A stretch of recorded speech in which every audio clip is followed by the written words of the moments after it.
What you doing? Getting mixed up with her. The Power of the Dog is the one to beat with 12 nominations, including Best Picture, and has already won 25 Best Picture awards from critics groups. However, a notable miss was from the Screen Actors Guild Awards in the Cast Ensemble category. Most previous Academy Award winners for Best Picture have nabbed that, but with that said, the last 4 winners of the top prize have been able to take it without it, including The Shape of Water, Green Book, last year's Nomadland. So bet on it. Your buddy from Belfast, where everybody knows you. Don't bet on Belfast, having lost the Screen Actors Guild Award. The feel-good, inclusive nature of Coda and its win could help it follow in the footsteps of past Screen Actors Guild winners like Parasite, Hidden Figures, and Slumdog Millionaire.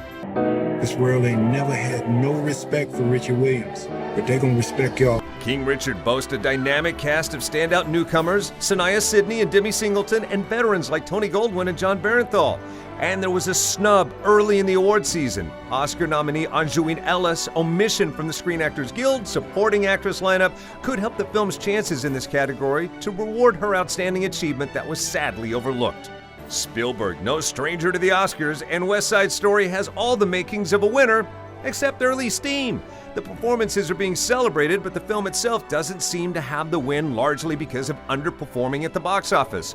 Winter pandemic swells not only crushed ticket sales, but also televised award shows that typically begin in January, both the types of things this type of film needs. Same could be said of Guillermo del Toro's Nightmare Alley, a beautiful film, amazing performances few got to see. Dune, visually stunning, groundbreaking in a multitude of ways, but voters usually throw every possible technical achievement award at a film like this and call that the tribute. One of my favorite coming-of-age movies of all time with standout performances, Licorice Pizza.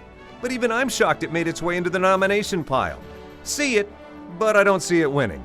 Though it's won numerous major awards to this point, including Best Director and Screenplay, Drive My Car, 2 Off the Road for most voting members, the nomination itself is the win. Don't Look Up. Not that long ago, Netflix made history by having a streaming movie created by a streaming service win a nomination in the top honor. And this year, they have 2 Best Picture nominees. Don't Look Up, while it has the most previous Oscar winners in its cast of any nominated film, actually not the Netflix to beat.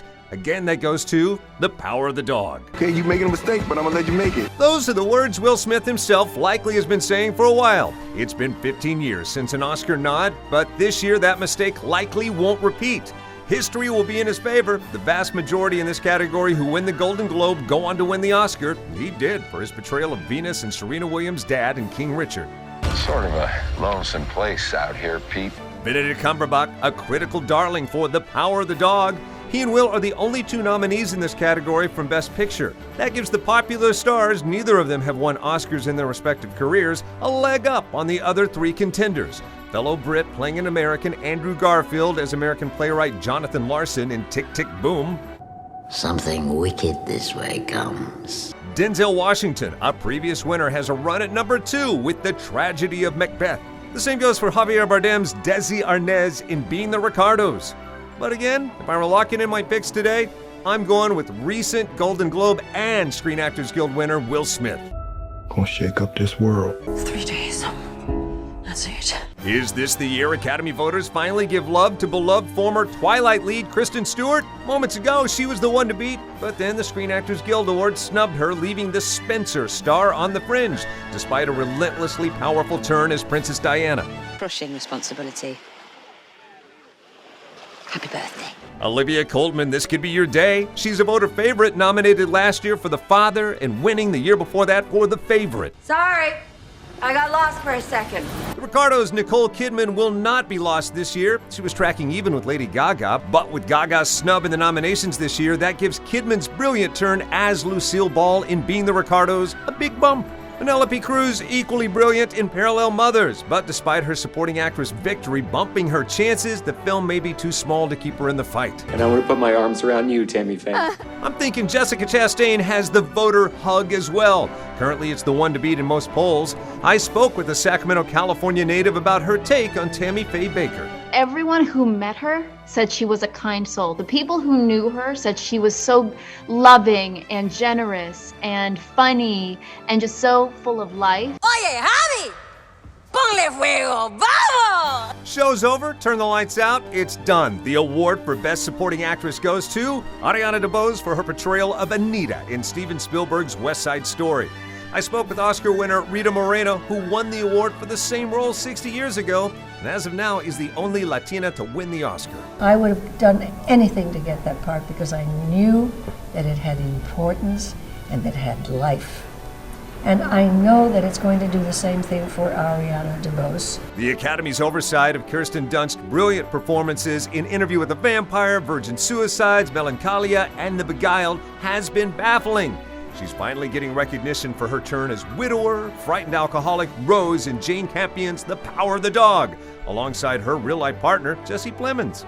Anjanou Ellis's work in King Richard is deeply respected. I spoke with her about the film, and though she wouldn't predict her own chances, we talked about her nominated star. And speaking of up-and-comers, this kid, Will Smith, you think he's got a shot? You think he's okay?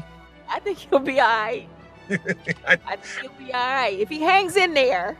Jessie Buckley's nomination for Maggie Gyllenhaal's directorial debut, The Lost Daughter, a clear indicator of love for the film from the actors branch of voting actors. Likely again, the nod is the win. All eyes on stage as the win will be Ariana as she wins. However, upsets have happened. Open up the gate, let him out. They're talking about Cody Smith-McPhee in The Power of the Dog. He's the one to beat this year in the Best Supporting Actor race, besting even his also nominated co-star, Jesse Plemons. If he does, and I think he will, he'll be the second youngest winner in the category's history. The only thing that may throw a curve, if the two split votes. If that happens, votes will split further between Ciarán Hinds for Belfast and Troy Kotsur in Coda.